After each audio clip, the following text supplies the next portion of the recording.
En chamanisme, la nature est fondamentale et est un lieu de ressourcement. Les chamans communiquent avec l'âme des différents éléments de la nature. La terre n'appartient pas à l'homme, c'est l'homme qui appartient à la terre. Appelée terre-mère, elle est vénérée et honorée et tient une grande place dans la vie spirituelle des chamans.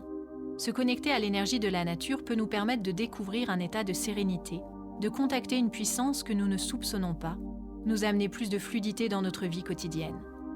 La nature est riche d'enseignements. Le premier enseignement, c'est peut-être la pratique du surf qui peut nous aider à le comprendre. Quand un surfeur prend une vague, il est obligé de la suivre, de se laisser porter par elle.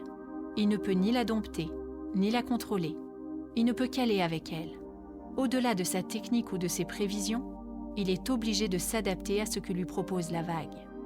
La nature est ainsi. Elle nous surpasse et nous domine et nous pousse à l'humilité. L'énergie est le message de l'arbre. Cette technique vient du néo-chamanisme. Promenez-vous dans une forêt ou un bois. Laissez un état modifié de conscience s'installer au rythme de votre respiration et de votre marche. Regardez les arbres.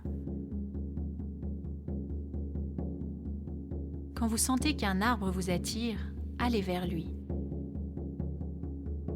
Demandez-lui l'autorisation de le toucher. Déposez délicatement une main, puis l'autre sur son tronc.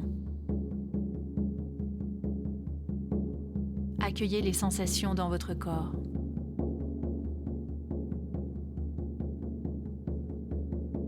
Vous pouvez aussi poser votre front ou votre dos.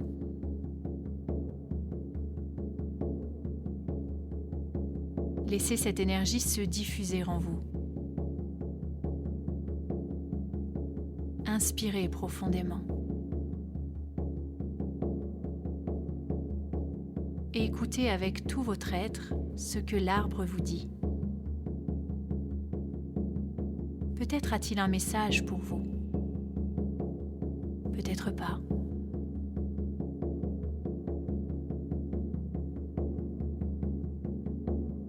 Quand c'est suffisant, remerciez l'arbre et reprenez votre chemin.